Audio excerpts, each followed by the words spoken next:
Good morning. আজি মোৰ ৰাতিপুৱাটো বিৰাট ভাল। মানে ৰাতিপুৱাই খোজকাঢ়িব যাওঁতে পালোঁ এই শাকবিধ, আৰু এই শাকবিধ বহুত দিন পোৱাই নাছিলোঁ। মানে এই শাকবিধ মই বহুত বেছি ভাল পাওঁ। বাবৰি শাক কণী দি ভাজিলে অৱশ্যে বহুত ভাল লাগে, আৰু সেইকাৰণে দুমুঠি লগে লগে লৈয়ে ল'লোঁ। লোৱাৰ পাছত এয়া ঘৰত আৰু আহি পেলাই লগে লগে ভাজিবলৈ মানে বাচি কুচি ল'লোৱে আৰু। অলপ দূৰ যোৱাৰ পাছতেই আকৌ পালোঁ বহুতৰ মানে লোকেল মাছ বেপাৰীজনে লৈ আহিছিলহে বাৰু, আৰু সেইকাৰণে মই মানে মাছো লৈ ল'লোঁ অলপ। আৰু অলপ দূৰ মানে সেই ফুৰি পেলাই ঘূৰি আহোঁতে এই দোকানখন নতুনকৈ খুলিছিলহে, আজিয়ে মানে ষ্টাৰ্ট কৰিছে আৰু মই ফাৰ্ষ্ট কাষ্টমাৰ। বাইদেউজনীয়ে কৈছে, আৰু চাহ মিঠাই তাতে প্ৰসাদো খালোঁ, খাই আৰু দুটা পিঠা মই ঘৰলৈ লৈ আহিছোঁ।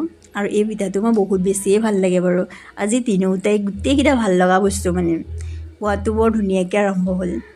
এনেদৰে যদি সদায় আৰম্ভ হয় নহয়, মানে কথাই নাই আৰু, গোটেই দিনটোৱে ভাল লাগি থাকে। আজি ব্ৰেকফাষ্ট এনেকৈয়ে আৰম্ভ কৰিলোঁ। আজিলৈ ইমানেই, বাই।